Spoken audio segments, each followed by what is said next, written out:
This is where it all starts. This is Coaches versus Cancer. We're gonna beat it! Our goal is to raise more than $20,000. You don't define me. I'm stronger than you. I'm Coach Beat. I am Coach Cardoza. I'm Coach Hudson. I'm Coach McClusick. I am a coach against cancer. Coach vs. Cancer is where we come together as a community to support cancer research through the American Cancer Society. I have a lot of family members that have been affected, a lot of people that I know, so I think it's important to just support the cause because you know what could help. We plan every little detail, so we plan the basketball game, all the jerseys that they wear, every event during the week. Literally everything. Yep.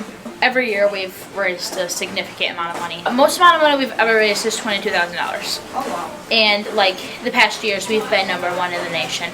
You can participate as simple as dressing up and showing like your spirit. Our goal is to raise $20,000. We like to get more than we did the previous year. Last year we did fall a little short due to some changes we had to make very quickly, and which caused us to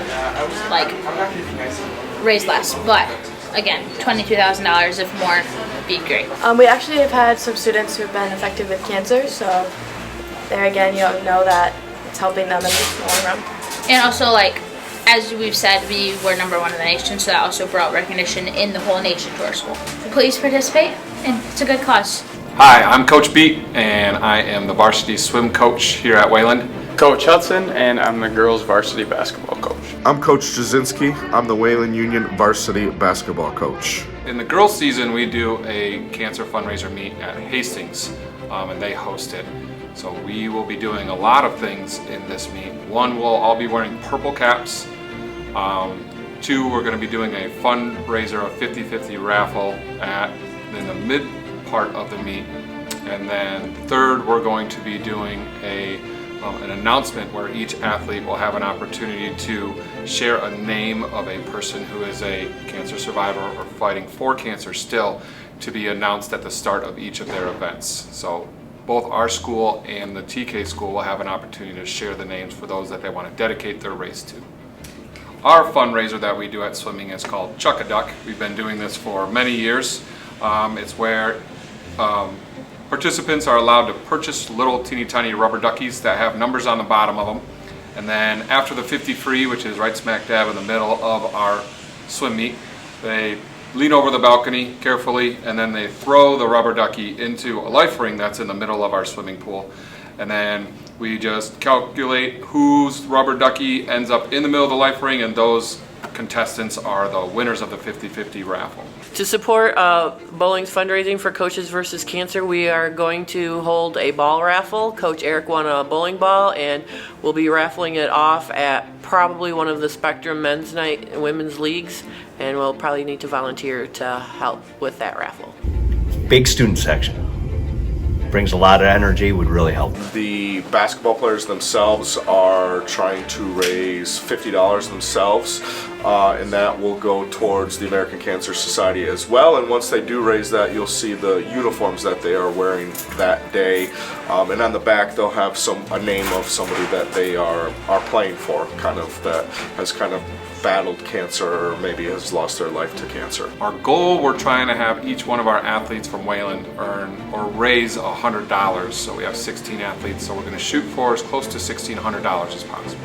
Coaches versus Cancer is important to the bowling team because we're part of the whole big school, and I think it would be hard to find someone who hasn't been impacted by cancer. It's an evil thing. My wife's Uncle Mike has been fighting cancer now for over 10 years, but he's been in remission, so my wife's Uncle Mike.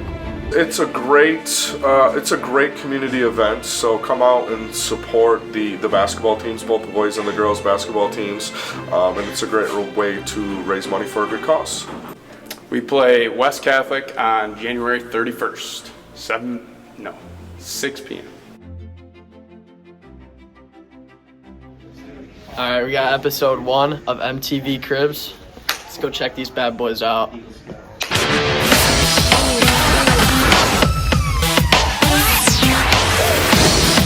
Miss Moritz. You're on MTV Cribs. I've been waiting for you guys. Come on inside.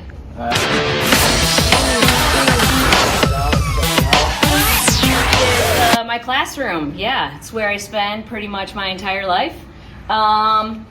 This is my dead markers bucket because kids like to waste the ink by just scribbling all over the desk instead of using it for math. So I like to just have a place for them to put their ruined markers after 10 hours.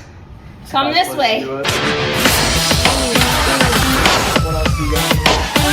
This is my rolly chair. I decided to really invest in one of these because, when my students get a little too chummy, I just would love for them to have something to fight over. I see it. Yeah. I see it. Lastly, this is like my area. So, while I'm teaching, instead of trying to be organized, I really just take all my stuff and just chuck it on this podium. So, it looks pretty neat to me, honestly. it only takes me about 5 minutes to find something that I actually need. So, it's really working out for me. You got a lot of time in the day. Yeah, thanks for coming, guys. And that is Miss Moritz's crib.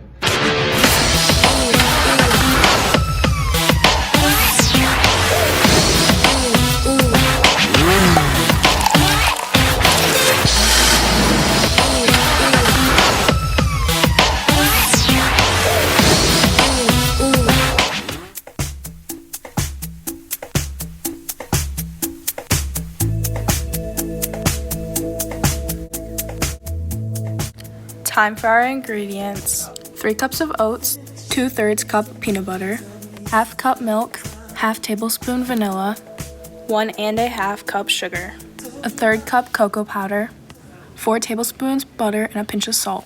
Now we put our ingredients in, our butter, our milk, and our cocoa powder, and our sugar. Mix until it's all melted together.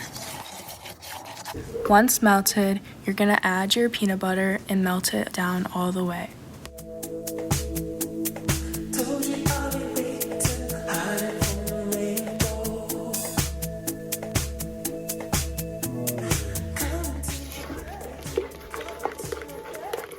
Now add your vanilla.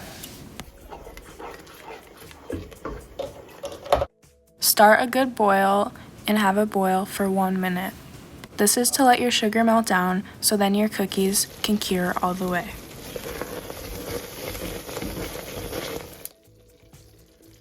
Add your oats into your mixture until it's all mixed well together.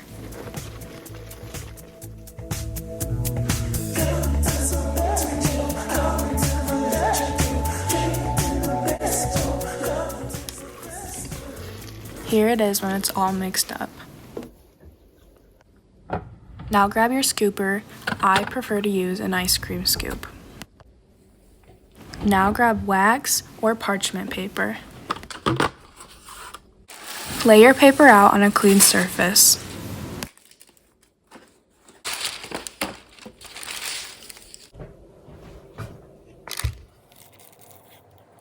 Scoop out your desired size of cookies. Let your cookies dry for a few hours and they will be ready to eat. Hello, Toad.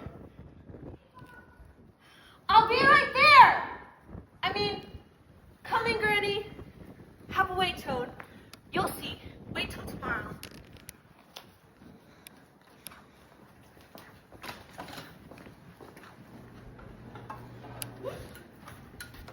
Hi, Granny. Your time's not now, but dying's part of the wheel, right next to there being born. You can't pick up the pieces you like and leave the rest. Being part of the whole thing, that's the blessing. But it's passing us by, this takes. Living's heavy work. Off to one side, the way we are, it's useless too. It don't make no sense. If I'd known how to climb back on the wheel, I'd do it in a minute. You can't have living without dying. So you can't call it living what we got. We just are. We just be. Like rocks beside the road. I want to grow again and change, and if that means I gotta move on to the end of it, then I want that too. Listen, Rudy, afterwards, if people knowed about the spring down there in Tree Gap, they'd all come running like pigs to slop. They'd trample each other over trying to get to that water. That'd be bad enough, but afterwards, can you imagine? All the little ones little forever. All the old ones old forever. Can you picture what that means? Forever? The wheel could keep on going round, the water rolling by the ocean, but the people would have turned into nothing but rock by the side of the road.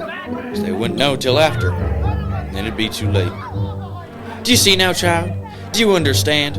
Oh, Lord, I just gotta make you understand. Yeah, he's dead. Come watch Talk Everlasting, February 6th through 8th.